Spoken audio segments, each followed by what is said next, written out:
Before we begin, I want you to imagine dedicating your life to someone who ends up treating you like a burden. Imagine giving everything, your time, your energy, your love, and then being told you're just in the way. This story isn't fiction. It's my truth, a truth I stayed silent about for too long.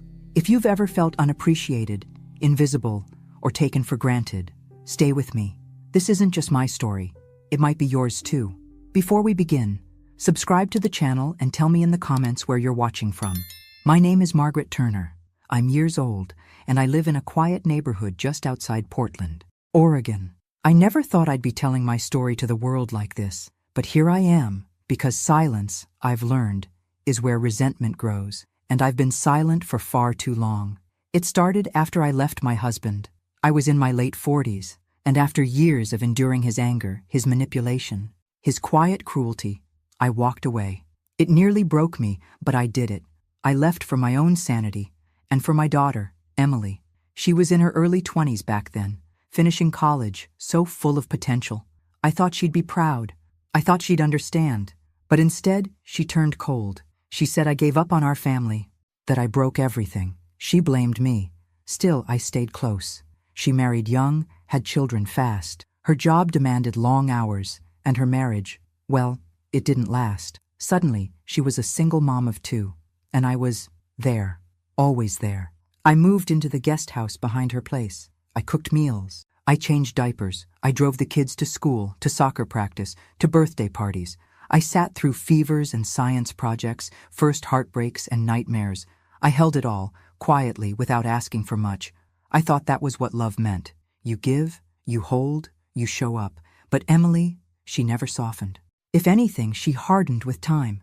She'd snap at me in front of the kids, roll her eyes, tell me I was too involved, too old-fashioned, too much.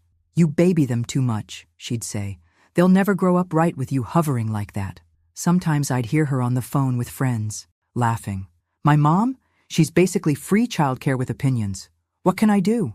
And I'd laugh too, quietly, from the kitchen, pretending it didn't sting. But it did. Oh, it did. What kept me going were the children, my grandchildren. They clung to me like I was their anchor. They'd run into my arms after school, curl up beside me on the couch. When they got older, they'd talk to me about everything. School, crushes, fights with their mom. I knew their hearts. I was their safe place. And yet, I couldn't ignore the way Emily looked at me, like I was something temporary, a shadow in the background of her life. Not a mother, not a woman with a past, just a body that cooked, cleaned, and made sure her life didn't fall apart. I began to wonder if she ever really saw me at all. Then came the day that changed everything. It started with fatigue, not just tiredness, but a bone-deep exhaustion that wouldn't leave. I couldn't walk from the kitchen to the porch without needing to sit down. I was losing weight. My hands shook. The doctor ran some tests, then more tests. Then he sat me down with those eyes that try to soften the blow. Cancer. Aggressive. I went home that day with a silence heavier than anything I'd ever carried. I didn't know how to tell Emily. I was afraid, not of the illness, but of her reaction. What if she saw it as just another inconvenience? I waited 3 days. Then I told her. She looked up from her phone, blinked, and said, "Oh, well, we'll figure something out." Her tone was so flat, so distant. Later that week, she dropped it in passing.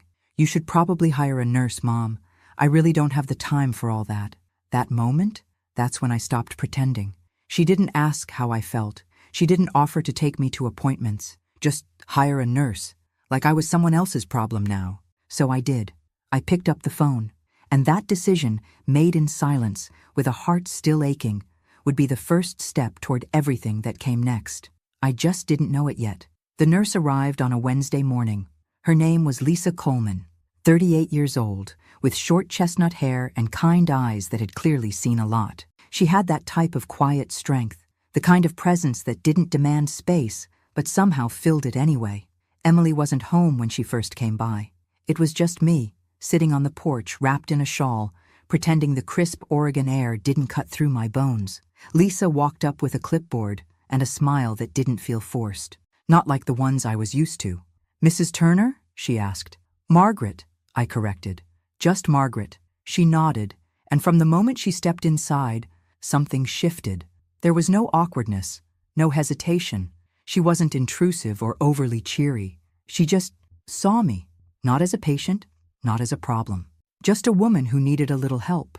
The first week was simple. Medication schedules, food prep, light cleaning, doctor's appointments. But Lisa did more than that. She noticed things. She saw when my hands trembled before I even did. She brought warm socks without being asked. She refilled the bird feeder because she figured the view might cheer you up. Little things. Things Emily hadn't done in years. It wasn't just her actions. It was how she talked to me. Like I mattered. Like my thoughts weren't an inconvenience. We'd sit on the porch after lunch, and I'd tell her about the garden I used to keep before my body turned on me. She'd listen, really listen, and then say something like, "You should tell me which flowers to plant. I've got the hands, you've got the vision." I hadn't smiled like that in a long time. When Emily came by to see me, and I say see me generously because she mostly stood in the doorway scrolling through her phone, she didn't ask how I was feeling. Her eyes darted around the house, focused on what Lisa was doing, or not doing. "How's the nurse?" she asked one afternoon, sipping her iced coffee like it was the only thing that mattered. "She has a name," I replied. Emily raised an eyebrow. "Okay, how's Lisa?" "She's wonderful," I said, maybe too firmly. "She takes good care of me." Emily didn't respond. She just nodded, her lips pressed tight, and left a few minutes later. No goodbye hug, no checking my prescriptions, nothing. It was around that time I started noticing the change in myself. The more Lisa cared for me, the more I realized how little care I'd allowed myself to receive over the years. Not just during the illness, but before, during the marriage, after the divorce, even with Emily, especially with Emily. One evening, Lisa sat with me while I waited for the results of another scan. I was quiet, spiraling in my own mind, and she said gently, "You've carried a lot of people for a long time, haven't you?" I just looked at her. "You don't have to keep holding everyone up," she added. "Let someone hold you for once." I cried that night. Not just tears, those deep, aching sobs you save for when you know no one's listening, except someone was, and she didn't look away. The strange thing was, Emily began visiting more often after that, but it wasn't warmth she brought. It was energy, tense, distracted, sharp, like she was watching, waiting, measuring. She asked more questions, but they weren't about me. "How many hours does Lisa work? Does she cook for you too? Do you really need someone here every day?" It wasn't concern. It was possession, control, like she was trying to reassert her place in a house she'd long abandoned emotionally. One night, after she left abruptly, Lisa looked at me and asked, "Does she always talk to you like that?" And for the first time in my life, I said, "Yes," and I let her. The truth settled between us like a heavy fog. That night, I sat alone in my room and thought about everything I'd given.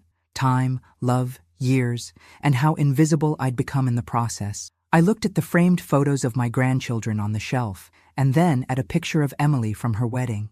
I used to think that photo was beautiful. Now all I saw was distance. The next morning I called my lawyer. It was time to make a change, quietly, deliberately. I had nothing left to prove, but I still had something left to protect. The day I met with the lawyer, the air felt different. I could still feel the ache in my joints, the fatigue from the night before, but there was something else bubbling beneath all that, something I hadn't felt in years. Control. I'd made the call early that morning, while Lisa was out picking up my medication. It was the same lawyer who had handled my divorce decades ago. He was surprised to hear from me, but kind. We scheduled a private meeting at his office for the following afternoon. I didn't tell Emily. When Lisa drove me there, she didn't ask questions. She simply adjusted the seat warmer in the car, passed me my scarf, and said, "Call if you need me." I looked back at her before walking into the building. I wanted to say thank you, but the words stuck in my throat. I think she understood. Sitting across from Mr. Halloway, my lawyer, was surreal. We were older now. He'd gone gray. I'd lost weight, but he still had that same calm, measured presence. As he flipped through the old paperwork, he glanced up at me and said, "You never updated your will after your divorce, Margaret." I nodded. "I know. That's why I'm here." When I told him what I wanted, he hesitated. "Are you sure?" he asked gently. "This isn't a small change." "I'm sure," I replied, with a firmness that surprised even me. I didn't want revenge. I didn't want to hurt Emily, but I also couldn't keep pretending that our relationship was anything other than what it had become, a transaction. And now that I was finally being cared for with true compassion, I could see it clearly. My new will named my grandchildren as equal beneficiaries. I made arrangements to set up education trusts for them, and I added Lisa, not because I owed her, but because she deserved it. She treated me with dignity when no one else did. I signed the papers, sealed them away, and walked out of that office with a strange sense of peace. But that peace wouldn't last long. Emily showed up unannounced 2 days later. She walked in like she still lived there, barely nodding to Lisa as she passed her in the hallway. I was in the kitchen, trying to eat something small. My appetite hadn't been great lately. She tossed her purse on the counter and leaned against the fridge. "So," she said, arms crossed, "you've been spending a lot of time with the nurse." I blinked at her. "Lisa. Her name is Lisa." "Right, Lisa." Her tone was tight, clipped. "The kid said she's been driving them to school." "She offered," I said carefully. "It helps me, and they like her." Emily laughed without humor. "Of course they do. She's probably spoiling them to get on your good side." I stared at my daughter, unsure if I was shocked or just tired of being shocked. "Why would she need to get on my good side?" Emily hesitated. "I don't know. People have motives. You're not naive, are you, Mom?" That word, naive. After everything, after decades of cleaning up her life and holding hers together with my bare hands, she called me naive. I stood slowly, bracing myself on the edge of the table. "Lisa hasn't asked me for a single thing, Emily. Not once. And in case you haven't noticed, she's the only person treating me like I matter." That hit her. I saw it in her eyes, but she covered it with a scoff. "Whatever, just don't be stupid about your money, okay?" She left 5 minutes later, didn't even say goodbye. I sat in that silence for a long time, staring at the front door she'd slammed shut. That evening, I found Lisa folding towels in the laundry room. She looked up at me with those steady eyes. "Rough day?" she asked. I nodded. "They've all been rough lately. But this one left a mark." Lisa didn't push. She just nodded and kept folding. It was the first time in years I felt truly seen. And more than that, I felt worthy of being seen. I realized then that love isn't just about blood. It's about presence, respect, kindness. And sometimes the people who give you those things aren't the ones who share your DNA. They're the ones who walk in when everyone else walks out. Days passed, and with each one, I felt both stronger and weaker at the same time. Stronger in my resolve, weaker in my body. The treatments were brutal. I'd sit through them in silence, letting the IV drip into my veins like it was pulling pieces of me out instead of healing anything. My hair thinned. My appetite disappeared. The mirror stopped feeling like my friend. I no longer recognized the woman staring back at me.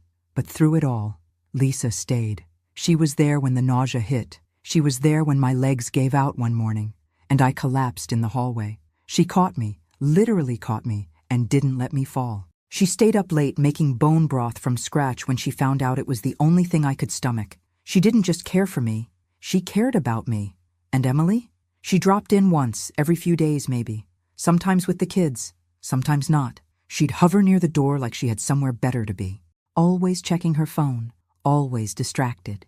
Every visit felt like an obligation she couldn't wait to cross off. One afternoon, after a particularly rough treatment, I was lying on the couch, a blanket pulled over me. Lisa sat quietly nearby, reading. Emily came in unannounced as usual, sunglasses still on, coffee in hand. She barely looked at me. "You really need her here every day?" she asked, nodding toward Lisa. Lisa didn't even flinch. She kept reading. "Yes," I said plainly. Emily snorted. "You're being dramatic. I mean, I know you're sick, but..." "She's not family, Mom." That word again. Family. I turned my head slowly toward her. My voice came out quieter than I expected, but sharper than I intended. "No, she's not. She's something better.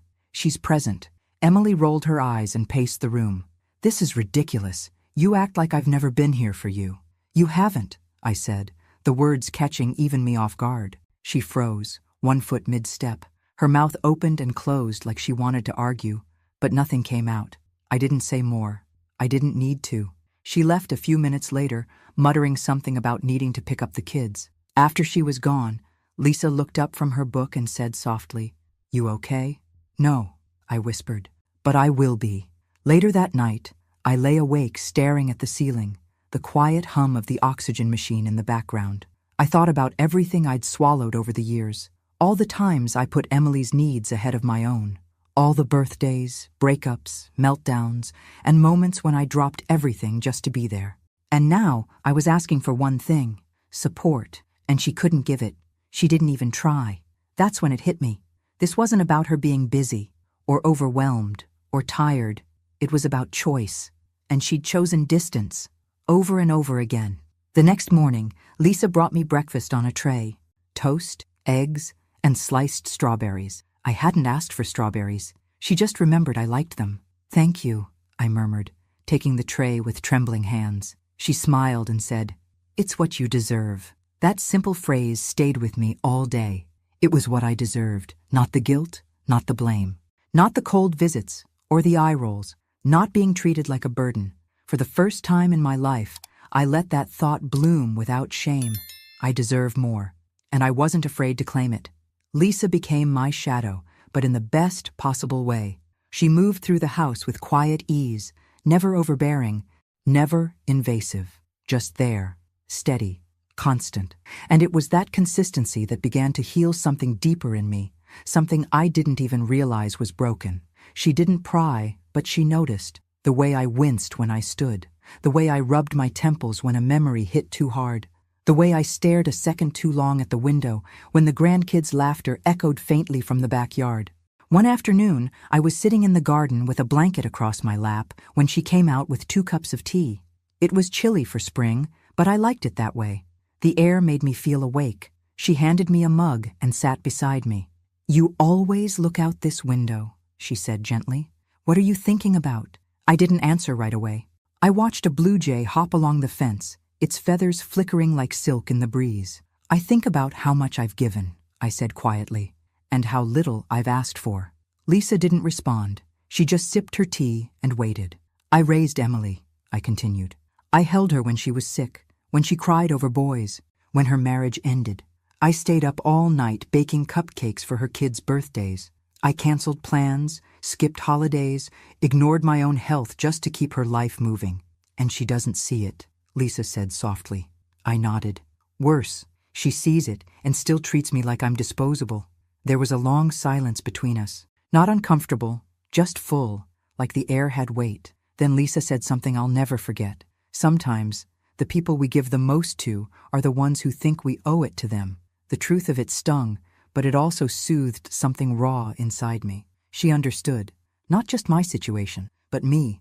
That evening, I sat alone in the den and stared at the old filing cabinet where I kept my important documents: insurance, property deeds, medical directives, and my will. I'd never changed it, not since my divorce. Everything still listed Emily as the sole heir. Back then, it made sense. She was my only child, my legacy. But now, she wasn't living like a daughter. She wasn't showing up like family. I thought about the grandkids, sweet, curious, kind-hearted. They'd been shaped more by my love than Emily's presence. I thought about Lisa, how quickly she'd become more than just a nurse, a friend, a caretaker, a quiet protector. I knew what I had to do. The next morning, I called Mr. Halloway again. We met 2 days later, and I told him, firmly and clearly, that I wanted to revise everything. "My grandchildren," I said, "they get equal shares, and Lisa, she gets the house and the savings account." He raised an eyebrow. "Your daughter, she gets nothing." He paused, then nodded slowly. "Understood." I signed the papers with a hand that shook slightly, not from doubt, but from the weight of the decision. When it was done, I felt lighter, freer, like I'd taken back something I didn't even realize was mine. Later that evening, Lisa found me on the porch again. "You've been quiet today," she said. "I made a decision," I replied. "A big one." She looked concerned but didn't press. "I just realized," I continued, "that I've spent my whole life trying to prove my worth to people who never deserved it." Lisa placed a warm hand over mine. "Then maybe it's time you stop proving and start living." I looked at her then, really looked at her, and for the first time in years, I felt something settle inside me. Not peace, not yet, but purpose. The calm didn't last. It never does it? A few days after I signed the new will, I overheard a conversation between Emily and one of the kids. She'd stopped by unannounced again, claiming she just wanted to check in, though she spent most of the time fiddling with her phone and asking questions that weren't really questions. "Has the nurse been sleeping here?" she asked my grandson, when she thought I wasn't listening. I was in the hallway, out of sight, but her voice carried. "Does she use Nana's car? What about the credit cards? Has she bought anything for herself?" My blood turned cold. It wasn't concern. It wasn't worry. It was investigation. I stepped into the room slowly. "Emily, can I speak with you for a moment?" She looked up, startled, then followed me into the kitchen. "What is it?" she asked, arms crossed. I looked her square in the eyes. "Why are you interrogating my grandchildren about Lisa?" Her expression flickered. Guilt, annoyance, and then defensiveness. Always defensiveness. "I'm just trying to protect you," she said. "You're sick, Mom. People like her take advantage of people like you." I didn't yell. I didn't cry. I spoke calmly, evenly, like I was reading off a recipe card. "Lisa has shown me more respect, more kindness, and more care in a month than you have in 10 years. Emily scoffed. "She's being paid." "And you?" I asked. "What's your excuse?" She fell silent. Then she said the words that sealed everything for me. "You're being stupid, Mom. You don't even know this woman. You're just lonely." That word. Stupid. I stood up slowly, my legs trembling not from weakness, but from rage contained over a lifetime. "I may be sick," I said, "but I'm not stupid, and I'm not lonely. I've just stopped confusing proximity with love." Her face went blank. I knew then that she sensed something had shifted, that the control she thought she had, emotional, financial, moral, was slipping. She left in silence that day, her heels clicking down the hallway like gunshots. Later that night, I sat at the dining table with Lisa and told her everything. She listened without interrupting, her face calm but concerned. "Do you want me to step away for a while?" she asked gently. "Give things some space?" "No," I said firmly. "This is my home. You are not the problem." We sat in silence for a moment. Then I reached for her hand and squeezed it. "I need you here." Her eyes softened. "Then I'm here." The next week passed quietly. Emily didn't visit. The kids still came by after school, bright and sweet as always, but I could sense something in their voices, something off, hesitation, confusion. Emily had said something to them. I didn't know what, but I could feel it. And then, one afternoon, I got a call from Mr. Halloway. "Your daughter came by my office," he said. My stomach dropped. "She asked about your will, pressed for information." I couldn't disclose anything, of course, but she's suspicious. "She's angry." I thanked him, hung up the phone, and sat in silence for nearly an hour. Emily knew, or at least she suspected. That evening, as the sun dipped behind the trees and the sky burned gold, I walked into the garden and stood barefoot on the grass. The air was cool, the wind sharp, but I felt alive. This wasn't about money. It never was. It was about legacy, about what we leave behind, not in bank accounts or deeds, but in people, in love, in memories. And I'd finally decided that my legacy would not be silence, not anymore. It happened the next morning. The knock on the door wasn't frantic. It was sharp, controlled, the kind of knock that says, "I'm not here for pleasantries." Lisa opened it. I was just finishing my tea when I heard Emily's voice cut through the air. "I want to talk to my mother." Alone. Lisa didn't flinch. She looked back at me, waiting for a signal. I gave a small nod, and she stepped aside. Quiet, steady, present, always present. Emily stormed into the living room like she owned the place. Her eyes were wild, her face tight. "I want the truth," she said. I didn't bother asking about what. I already knew. "I spoke to your lawyer," she continued. "He didn't tell me anything, but he didn't have to. I can feel it." I set my cup down gently. "And what do you feel, Emily?" She stared at me. "That you're giving everything to her, to Lisa, a stranger, over your own daughter." There it was. Not worry, not sadness, not regret, just entitlement. I looked at her for a long time, my silence making her squirm. She hated when I didn't respond. She always had. "I gave you everything I had," I said finally. "My time, my energy, my life, and you gave me distance, blame, silence. I didn't—" "Yes," I interrupted, quietly but firmly. "You did. And when I got sick, you didn't ask how to help. You asked how to delegate." Her arms folded across her chest. Defensive, always defensive. I have kids, Mom, a career. I can't just drop everything. I did, I said. I dropped everything for you, over and over for years, and now I need someone, and you're angry that it's not you. She looked away, biting her lip. Then she snapped back. She's manipulating you. She's caring for me, I said. And there's a difference. Emily's voice rose. You're seriously leaving her everything? After all I've done for you? I stood, slowly. My body hurt. My legs were weak. But I stood anyway. You never asked what I needed. Not once. You only saw what you thought you were owed. Tears welled in her eyes. But they weren't tears of sorrow. They were rage, disbelief. She's not family, she yelled. No, I said. She's better. And that broke her. She didn't cry. She didn't scream. She just froze. And then she whispered something I wish I could forget. You'll regret this. She turned and walked out without another word. The door slammed behind her, and for the first time in a long, long time, I didn't flinch. Lisa came in a few minutes later, silent as always. She didn't ask what happened. She didn't need to. She just sat beside me. I think she hates me now, I said. She doesn't hate you, Lisa replied. She just hates that you're not under her control anymore. I looked down at my hands. They used to be strong, hands that raised a child, ran a household, carried too much weight. Now they trembled in stillness. She always said I was the strong one, I whispered. You are, Lisa said. You just forgot that strength can say no too. That night I lay in bed replaying everything. All the years I swallowed pain. All the ways I justified her behavior.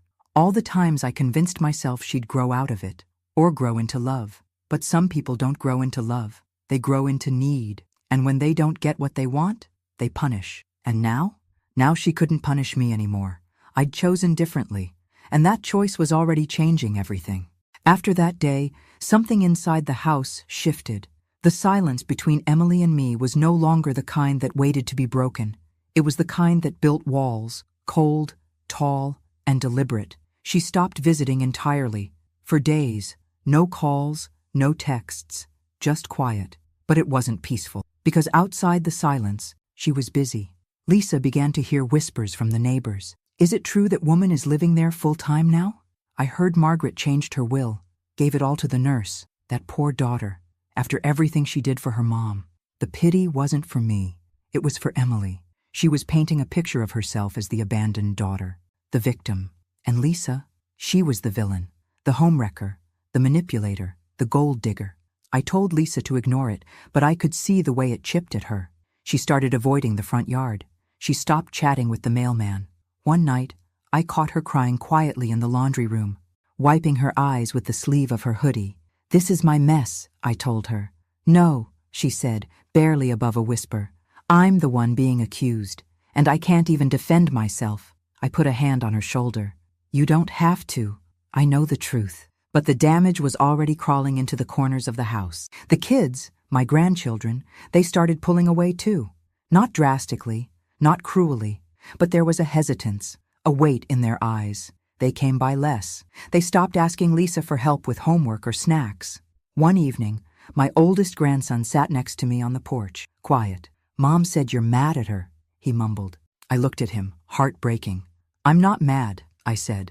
I'm just tired of pretending things are okay when they're not. He stared at his shoes. She said Lisa's stealing our house. That hit me harder than any insult ever had. Lisa came out with lemonade, saw the tension and paused. I shook my head gently, and she retreated without a word. I turned back to him. Lisa isn't stealing anything. She's taking care of me. He didn't answer. He just nodded, uncomfortable, and changed the subject. After he left, I sat in the dark for a long time. Lisa joined me again, and we watched the porch lights from the houses down the street flicker on, one by one. I should leave, she said finally. I turned to her, stunned. What? If I go, maybe she'll back off. Maybe the kids will come back. I shook my head. No, you don't get to be punished for being kind. She looked at me with tired eyes. But I am. And I realized then that Emily's war wasn't just against me.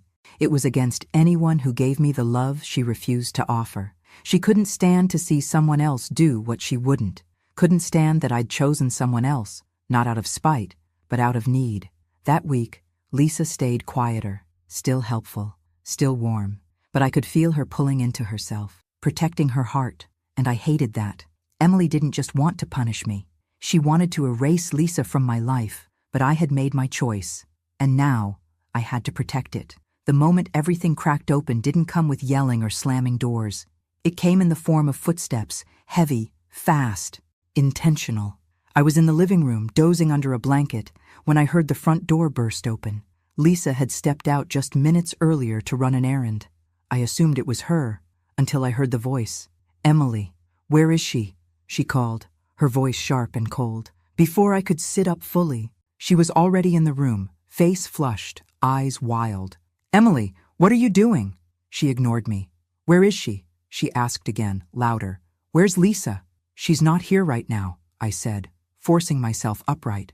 My heart was already racing. Emily began pacing. "Good, because I swear to God, Mom, if I see her again in my house," I cut her off. "This is not your house." The words hung in the air like smoke. She froze. "What did you just say?"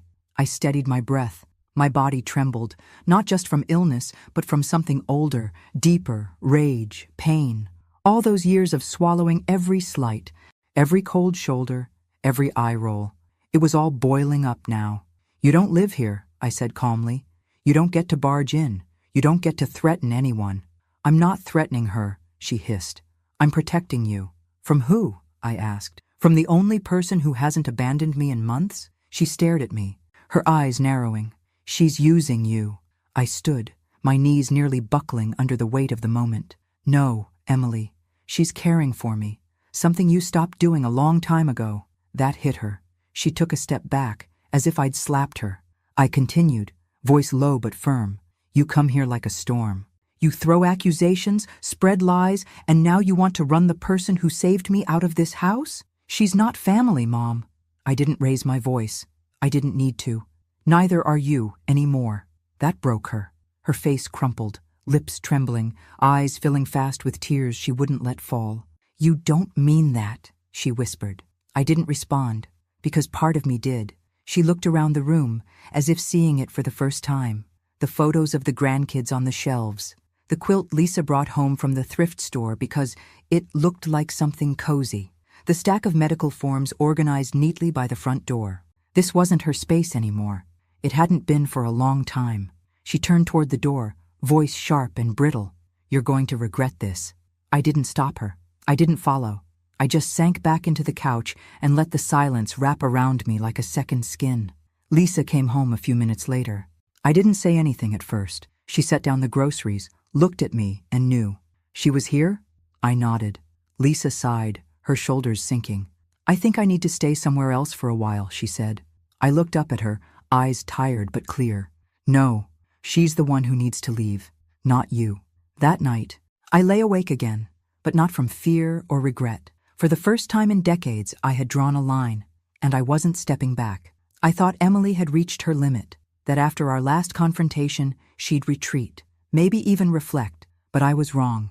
She didn't retreat. She retaliated. It started subtly. A letter in the mailbox from a local probate attorney. A formal request to verify the validity of my new will. A few days later, I received a notice that she'd filed a petition claiming I'd been unduly influenced while drafting it. Lisa found the paperwork first. She brought it in, her face pale, hands shaking. "Did you know about this?" I didn't, but I wasn't surprised. Emily wasn't just hurt, she was humiliated, and humiliation in her world demanded action. It didn't matter that Lisa had never asked me for a penny. It didn't matter that my mental faculties were intact. None of that mattered to someone like her. Someone who believed love was earned by proximity, not presence. I called my lawyer immediately. "She doesn't have a case," he assured me. "You were of sound mind. There's no evidence of coercion. But it'll get messy." Messy. That word hung heavy in the air for days. Emily didn't stop there. She called my siblings, people she hadn't spoken to in years, telling them I was being manipulated. She contacted the neighbors, even tried to convince my doctor to sign off on a statement questioning my capacity. He refused, bless him. But still, the damage rippled. People looked at me differently at the pharmacy. I heard whispers in the grocery store. Even the nurse at my oncology clinic hesitated when she asked, "Do you have family supporting you through this?" And through it all, Lisa stayed. She never asked me to defend her, never complained. She just kept showing up, refilling my pill organizer, prepping my bland meals, and sitting beside me during the hardest nights when the nausea came in waves. One morning, I found her outside, cleaning the front porch in silence. Her shoulders were tense, her movements sharp. I stepped out, clutching my robe. "You okay?" I asked. She hesitated. Then she turned to me and said, "I never wanted this." I knew what she meant. I didn't come here for money, or property, or a legacy. I just came to help. I nodded. "And you did, more than you know." Her eyes filled, but she blinked the tears away. "Then why does it feel like I'm being punished for it?" I didn't have an answer. That night, Emily showed up again. No knock, just the sound of the front door creaking open like a storm on the horizon. Lisa was in the kitchen. Emily made a beeline straight for me. "You don't see it, do you?" she said, standing over me. "She's isolating you. She's made you believe I'm the enemy." I stared at her. "You made yourself the enemy, Emily." Her face twisted. "I am your daughter, and I am your mother," I said quietly. "A mother you've taken for granted your entire adult life." She turned, ready to leave, but then stopped at the hallway where Lisa stood, frozen. They locked eyes, and for a second, I saw it. Pure, unfiltered hate in Emily's expression. It wasn't jealousy, it was fear. She was losing control, losing her narrative, and worst of all, losing her image of herself as the good daughter. I spoke before she could. "If you keep attacking the people who love me, you won't just lose the inheritance, you'll lose me." She didn't say another word, just slammed the door behind her like a warning shot. The next morning, I called my lawyer again. "I want everything documented," I told him. "Every visit, every threat, every legal move she makes. Because Emily may have declared war, but I wasn't fighting with fists.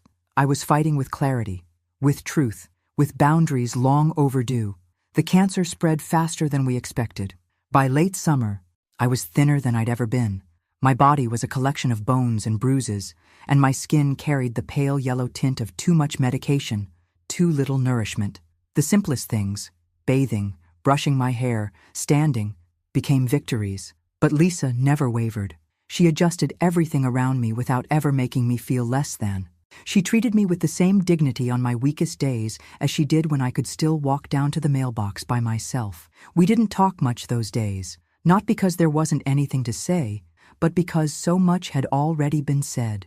We'd entered a space where silence was comfort, not emptiness. The grandkids came by less frequently. Emily didn't bring them anymore, but occasionally they'd come on their own, ride their bikes, knock on the back door, sit beside me on the porch without saying much. Their presence was enough. One afternoon, my youngest granddaughter slipped a drawing into my lap, a picture of me and Lisa, both with big, smiling faces. She'd written "My two grandmas" in crayon. I couldn't hold back the tears. Lisa saw it and froze. Then she knelt beside me and hugged me in silence. That night, I cried harder than I had in months. Not because I was afraid to die, but because I'd finally found what love felt like, and I didn't want to leave it. Then, one Sunday morning, Emily came back, unannounced, as always. But something about her was different this time. Her makeup was minimal. Her clothes were simple. No designer handbag, no flashy sunglasses, just her, and a small weathered envelope in her hand. Lisa was in the backyard. Emily walked in, stood in front of me, and didn't say a word for what felt like forever. Then she placed the envelope on the table. "What's this?" I asked, my voice raspy. "A letter," she said, "from Dad. One I found after he died. I never told you." My hands trembled as I picked it up. The handwriting was unmistakable. He'd written it to her, years ago, and in it, he admitted what I'd always known, that he was cruel, that I'd left to save myself, that I'd done the right thing, and he told her to forgive me. Tears slid down my cheeks as I finished reading.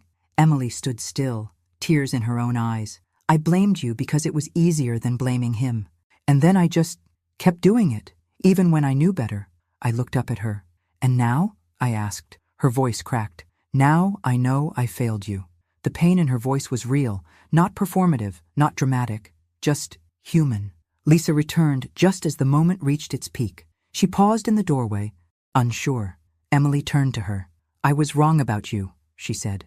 "I let my pride get in the way. I let fear run everything. Lisa nodded slowly, saying nothing. Then Emily turned back to me. I don't expect anything, she whispered. Not forgiveness, not the house, not a place back in your life. I had to say it. And for the first time, I believed her. I reached for her hand. I don't hate you, Emily, I said, but I can't pretend we're not different now. She nodded. I know. She left a few minutes later. No drama, no slamming doors, just quiet, the kind that feels like the closing of a very long, very painful chapter. Lisa sat beside me as the sun dipped lower behind the trees. You okay? She asked. I nodded. I'm tired. And I was, but not just from the cancer. I was tired of carrying the weight of unspoken truths, tired of begging for love in places where it was rationed like currency. But now, I'd said everything that needed to be said, and I'd heard what I needed to hear. Forgiveness isn't a door swinging open. Sometimes, it's just the lock quietly clicking loose. The day I truly let go wasn't loud. It was quiet, almost ordinary. The sun came in through the kitchen window just right, casting that golden light that makes everything look softer. Lisa was humming a tune I didn't recognize while slicing apples. The smell of cinnamon lingered in the air. She'd started baking again, saying it reminded her of simpler times. And me? I was wrapped in my favorite blanket, in the armchair by the window, watching the trees move in the breeze like they'd been waiting for me to finally notice them. Emily came by that afternoon. She didn't announce herself. She didn't have to anymore. There was no makeup this time, no tension in her shoulders, just her, holding a small tray with a cup of tea and a scone, store-bought, but warm. I brought your favorite, she said softly. I smiled. You remembered. She placed the tray in front of me and sat across, folding her hands nervously in her lap. Can I stay a while? You already are. We sat like that for a while. No accusations, no digging through old wounds, just two women, one older, one finely grown, sharing space. She looked at me, eyes red-rimmed. I know things can't go back to how they were. They shouldn't, I said gently. But that doesn't mean they can't move forward. She nodded slowly. I don't deserve your forgiveness. I sipped my tea. You don't, I said honestly. But I'm giving it anyway. A tear slipped down her cheek. Why? Because forgiveness, I said, isn't about freeing you. It's about freeing me. Lisa came in then, pausing when she saw Emily. They locked eyes, and I held my breath. I'm sorry, Emily said quietly, for everything I said, for everything I tried to do. Lisa nodded, her expression unreadable. Thank you. That's all. Not a hug, not a grand gesture, just mutual acknowledgement, like survivors of different storms, standing on the same patch of land for the first time. Emily stayed for dinner that night. She helped Lisa in the kitchen. They didn't talk much, but there was no tension, just a new, fragile truce. After everyone left the room, I reached for the folder that held the updated will. I opened it one last time. Reread the names, the distribution, everything exactly the way I'd chosen.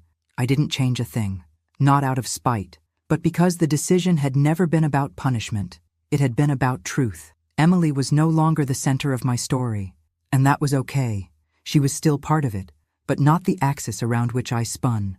My legacy would be what I left behind, in the hearts of those who loved me out loud, the grandchildren who would remember my laugh, not my silence, the woman who showed me kindness when the world turned cold, the version of myself that finally chose peace over obligation. That night, I wrote a letter, not to Emily, not to Lisa, but to myself. I wrote that I was proud of the woman who finally said enough, that I was proud of the grandmother who gave her heart without conditions, that I was proud of the woman who stopped asking to be chosen and chose herself instead. I folded the letter, placed it in the drawer beside my bed, and lay down with the softest smile. This story didn't end in revenge. It ended in freedom. And that, after everything, was more than enough. Thanks for listening. Don't forget to subscribe and feel free to share your story in the comments. Your voice matters.